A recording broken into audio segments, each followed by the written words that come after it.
Guess what? Your girl moved out of the country. Your girl moved out of the country. Your girl moved out of the country. Yes, I did. I left America. I downsized my 3-bedroom home all the way down to 2 suitcases, a carry-on, and a book bag. Oh my God. I spent 2 days traveling for a total of 23 hours in the air alone. I got here on a Friday after leaving the States on a Wednesday. So yes, a complete 2 days of travel, okay? You guys have had so many questions and I'm here with the answers, baby. Stick around, this is gonna be good.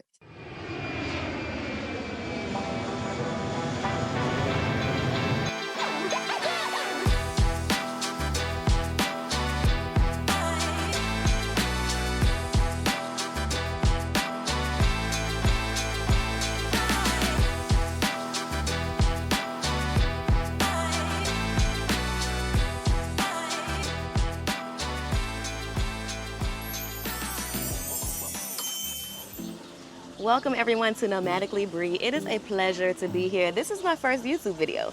So let's just do a really quick introduction so we can get to know each other for the friends and family we're about to become on this journey, okay? My name is Sabrina, that's my government, but I go by Bree, okay? I'm 33 years old, no kids, no husband, I am single. This video, or this channel rather, is going to be a very interesting one, okay? So I wanted to kind of set the tone for what you can expect on this channel. I'm going to be covering what the American expat life is living abroad, specifically here obviously in Bali, Indonesia, and wherever else this journey of mine takes me. Life be lifing in the worst way sometimes, but we have to appreciate when it life's in the good ways, and so this is one of those good moments, okay? I'm going to be covering why I moved over here, how you can do it, what you'll need, all the things that I had to do, the processes. I'm gonna be exploring Bali with you because this is my first time here, believe it or not. Yes, I did pack up my belongings, board a plane to move to a country I've never been to before. I know, I'm a little crazy, but in the best way. I'm gonna be talking about dating, the cost of living, healthcare, safety, racism, fun, things to do, all that you need to know about living an American expat life in Bali, Indonesia. So if that's the kind of content that you're interested in, that's what this channel will be about. I'll also sprinkle in a lot of my personal life, you know, from my faith beliefs to relationship stories, story times, get ready with me's, you know, all the good YouTuber things. So all of that will be included as well. We are gonna really get to know each other as friends. We're gonna become family. And eventually I will be putting out an ebook of how to move abroad. So if you're interested in any of that stuff, be sure to click the subscribe button and stay tuned with your girl, okay? Let's get into some of the most popular questions that I've received when I announced this news to my friends and family privately, and of course when I went publicly to everywhere else. Question number 1, the biggest one, why? Why are you going to Bali, Indonesia? What makes you pick that place of all the places in the world? Are you crazy? You've never been there before. Do you know anybody over there? Do you know anything about that place? Oh man, y'all layered it on me thick. Let's smooth it out a little bit, okay? The why. To be honest with you, this is the most simple explanation I have to give.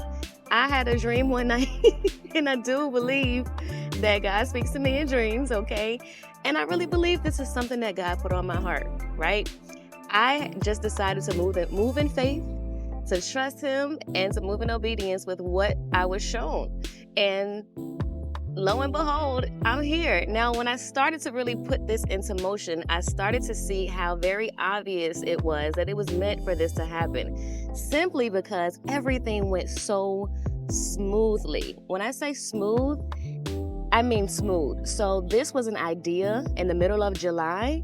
It is October. That means that in about 3 months time frame from the idea to being here, all of this took place. And so when I say smooth, do you get the picture now? Okay, it was very smooth, very easy process. And so that for me just gave me that much more comfort and peace, the way that all the pieces really just fell together for me to make this whole thing possible, right? Now let's just say I was wrong. let's just say that wasn't a dream from God. Let's just say this was something I just wanted to do. Okay, what's the worst that can happen? Look around.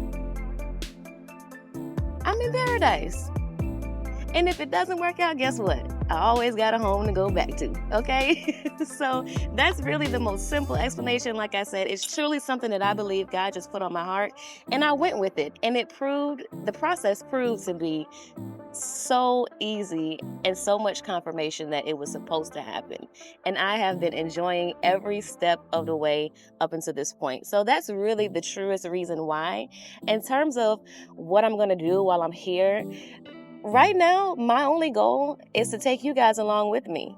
So this is going to be my full-time, situation. I have a means to cover myself and make sure that I'm good financially and I'm straight, okay? So I'm not thinking about a traditional job right now. I'm thinking about living my life, enjoying my life, experiencing a quality of life that I haven't before, to include peace, joy, happiness, and just a soft life. That's a big thing everybody's talking about now. A soft life, soft life, soft life. And what that means for me is just freedom from pressure, freedom from stress, freedom from the day-to-day rat race that is trying to be successful according to whatever societal standards. So right now, for me, it's simply just about living my life and enjoying it one day at a time as it comes, and appreciating the beauty all around me, as well as getting in tune with myself even the more. My goal is really to just work on myself. That is my job. Continue to work on myself and continue to become more grounded, continue to heal, continue to evolve, and continue to make, connections and build on the foundation that I've already set in my life and see where it takes me. That is my job. Okay, that is what I set out to do. And if there's anything else that God puts on my heart or opportunities that presents themselves, I am open to seeing how everything kind of comes together, how things develop and evolve, because this whole life is about evolving, right? So I'm open to see where the journey takes me. But right now, I'm planting the foundation of just creating a happy life, right?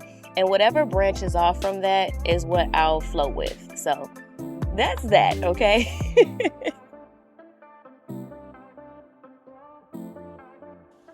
Question number 2, the process and travel. Okay.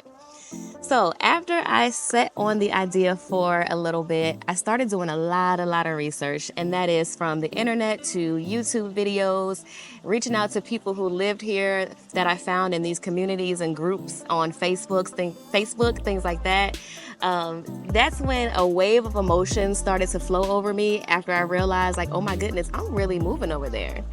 Okay, one of the people that I met was a guy named Aki Misa. He has a coffee shop and resort in Ubud that is so awesome, and he is phenomenal. He also helps, obviously, with immigration and helping you get your visa. So I emailed him after I watched a few of his videos here on YouTube, asked for some information, and he was so knowledgeable and really helpful, very thorough in explaining what was required and the type of visa that I would need based on what I wanted to do. So highly recommend Mr. Aki. So shout out to you.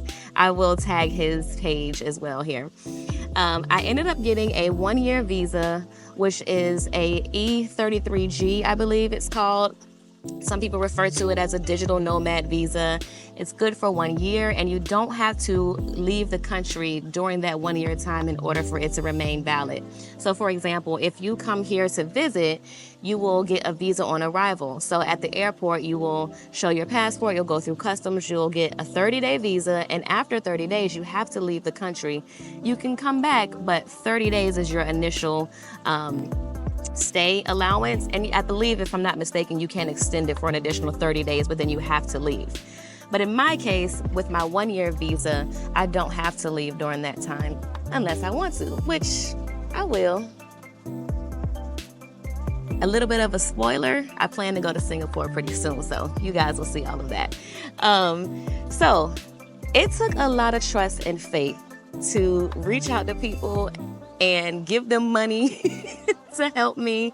I spent about $800 on my visa, and it took about 2 weeks. It was very smooth. It came digitally to me from Mr. Aki through WhatsApp. He sent me a PDF document after I provided all of my documents to him and the funds. And from there, I'm like, oh my goodness, I am all set and ready to go to Indonesia at this point. Okay, now we have to really start tying up the loose ends over here in America, so this can truly be possible.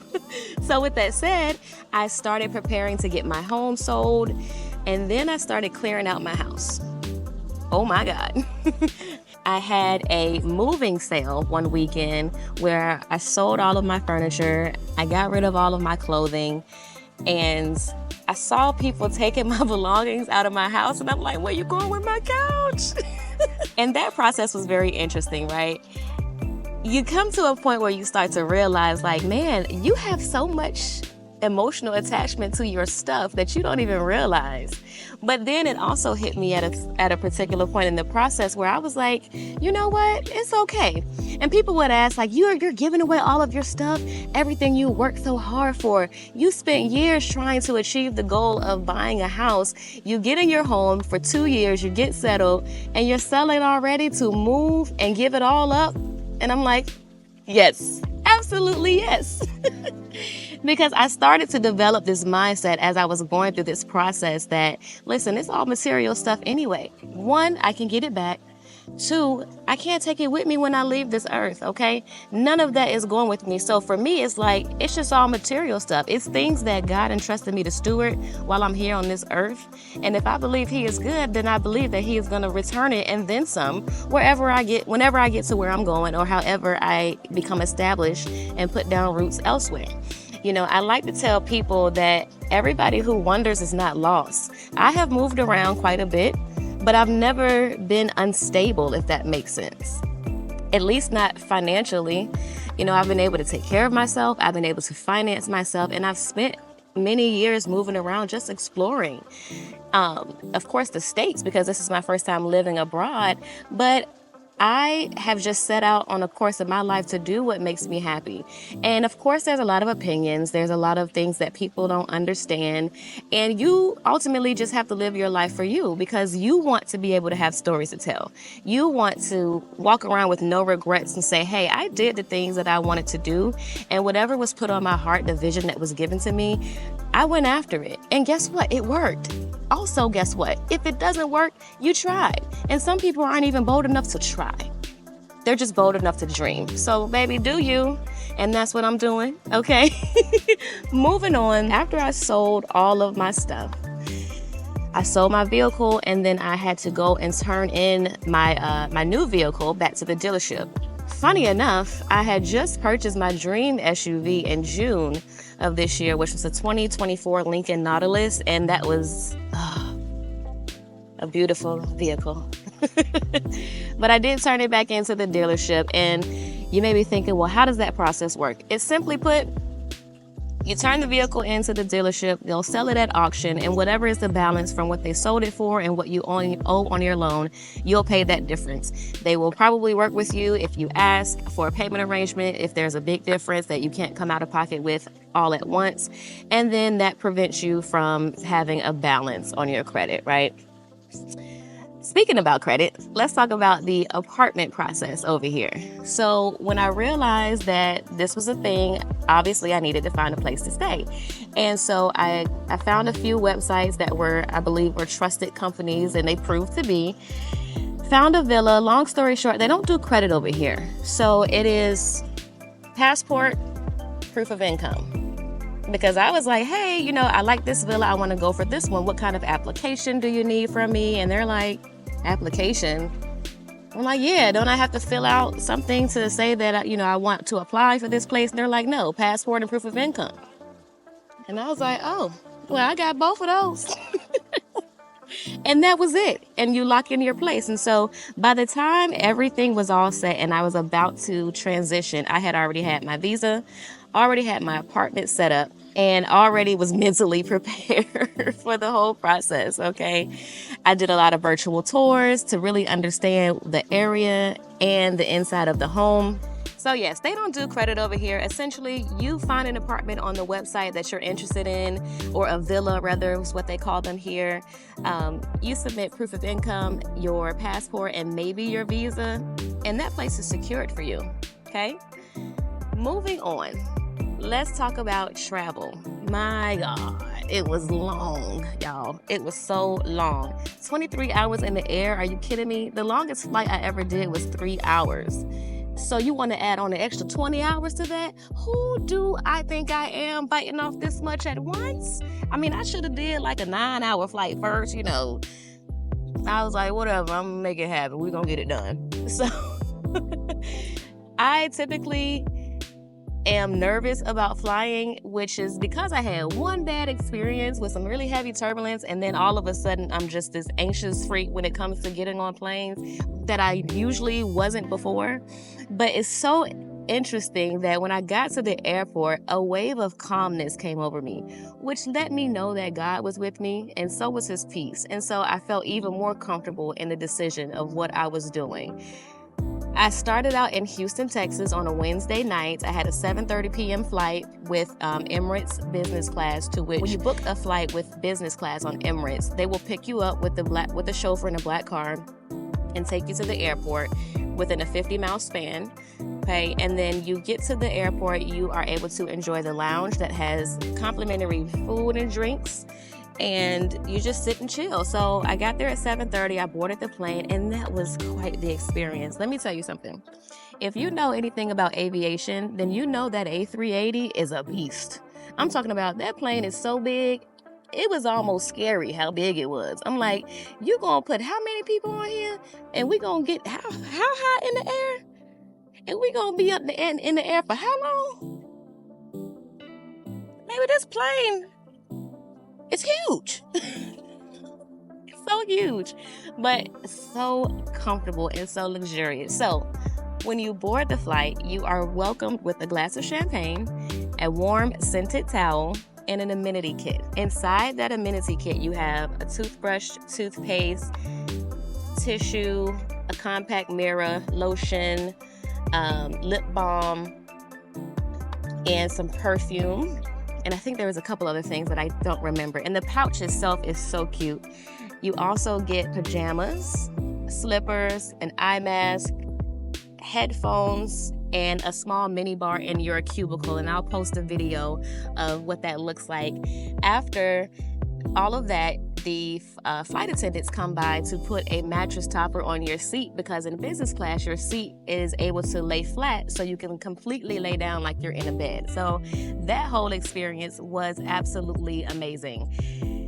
Then in the back of the plane, there is a lounge and a bar, literally a bar. And I stayed back there for most of the time, not drinking the whole time, but just enjoying the fact that I could be in what, was an actual lounge and not have to be sitting in my seat the whole time. So that was amazing. I did have some delicious food on the flight as well. I believe my first meal for dinner was like some beef spear rib tips or something like that with collard greens and mashed potatoes. That was phenomenal. When I say delicious, I mean for airplane food, and I don't mean that in any kind of, malicious way. It's just the fact that I'm eating this good on an airplane is crazy, but I loved it. Okay. Then in the morning, you are served breakfast. I had French toast and some type of omelet, something to that effect. I mean, there's so many options and things to choose from, and the flight attendants are so nice and accommodating and helping you understand what each option is. And the portion sizes were fantastic. Okay, so I really enjoyed the flights. The first leg of the journey was 14 hours straight. Yes, 14 hours straight. By the time we were 5 hours in, I'm like, okay, it's been 5 hours, not bad. And I looked at the screen, I'm like, Lord, we got another 8 hours to go. I want to get off the plane.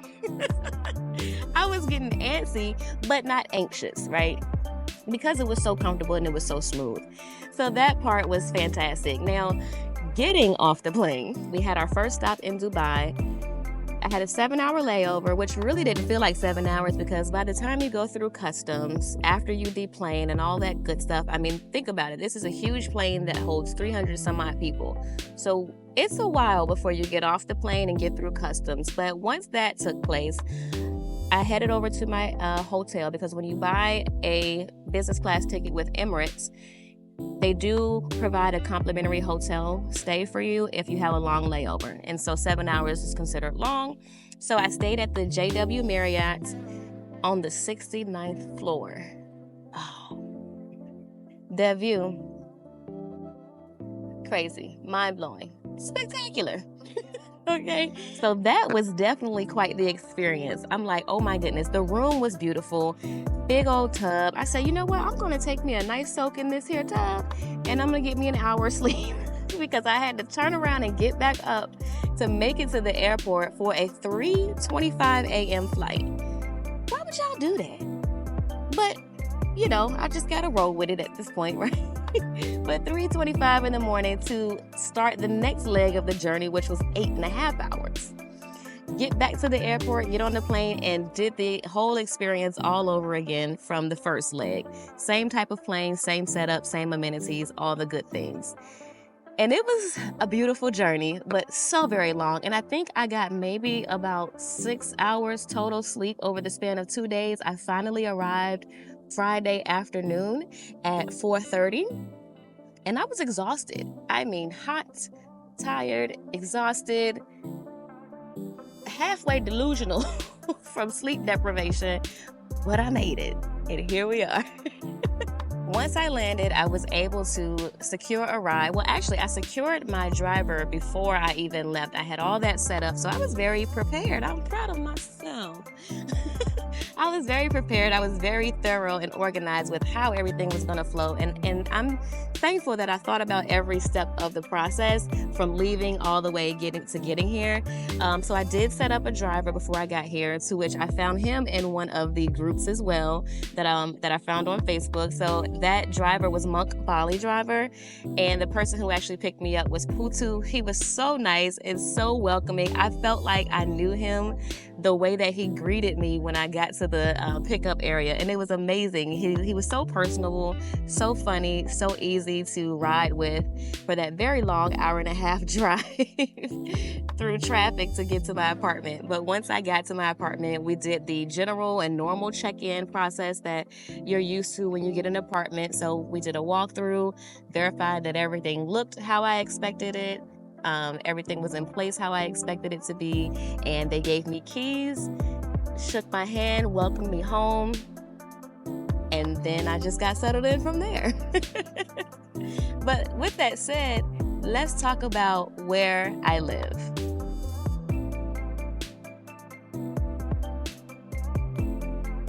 Question number 3, where I live.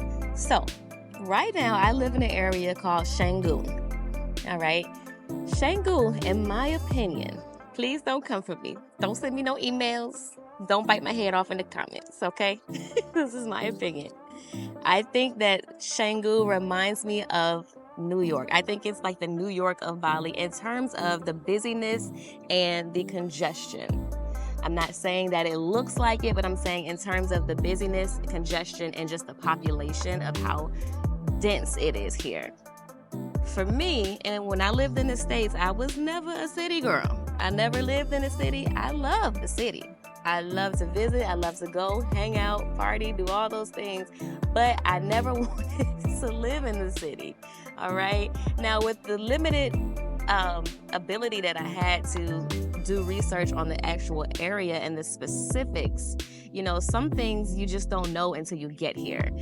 So that was the challenging part. And that's where some of the growing pains have come in for me, because being here and now realizing, I like Canggu, but I don't want to live here, really.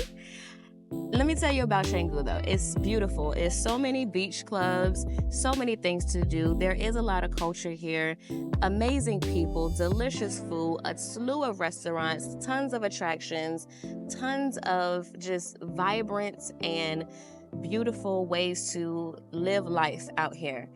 But it is very busy and traffic is crazy. So all the things that I saw in research proved to be very true about the traffic and congestion, which is a bit much, and it can be overwhelming if you're not used to busy life. I'm not saying I'm not used to it, but I'm saying that I don't necessarily want to live in it on the regular.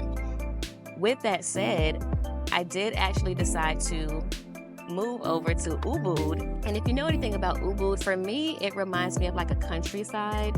It's not country in terms of like there's nothing to do. They have amazing attractions there as well, but it's more nature. It's a little bit more calm. That's where a lot of people go for more of the meditation scenery and more temples, I believe, if I'm not mistaken. Just bear with me, guys. It's been a couple of weeks that I've been here, so we're exploring and trying this out together. But based on research and based on me being here, Ubud seems like the area that if you want a little bit of a slower pace of life, less congestion, and more nature, more meditation, more just calming experience, more of a calming experience and calming surrounding, then that's kind of the place for you. And that's why I'm moving there.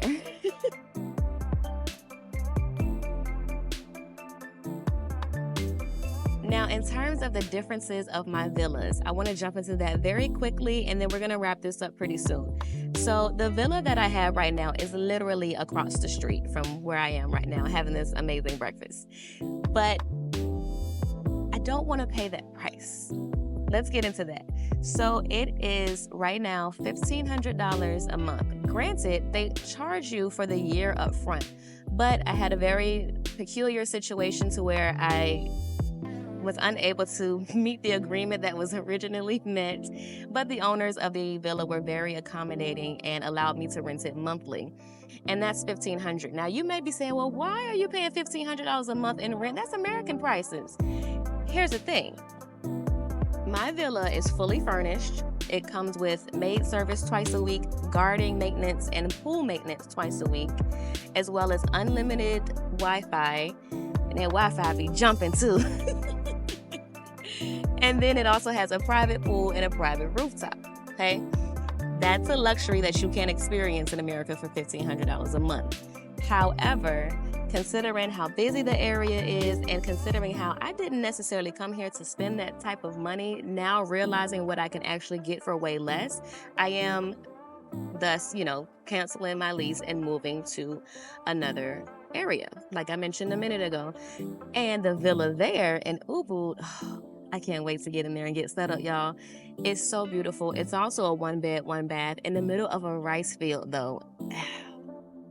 I'm just gonna have to show you. I'm just gonna have to show you one day, which again, we'll do a villa tour. But this new place has better views, also has a pool, but all utilities are included, to include electricity and everything, for $650 a month.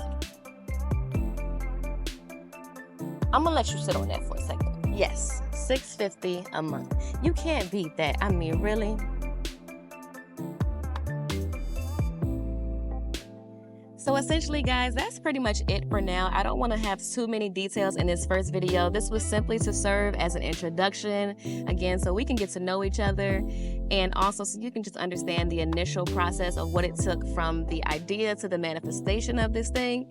And I'm going to cover so many other topics. I think my next video I'm probably going to do is about the first couple of weeks experience here, from the heat, realizing what this congestion really is like, transportation and how to get around. Also, the way my skin freaked out when I got here, my goodness, I'm good now, but I have to share that experience with you guys. But for right now, we are done. I just wanted to say thank you. And if you made it this far, I appreciate you watching. Please be sure to comment, like, subscribe. Oh, and drop any questions or topics that you want me to cover in the comments. I'll be happy to respond to everyone and make sure I upload those videos as well. Thanks for coming to Nomadically Breathe.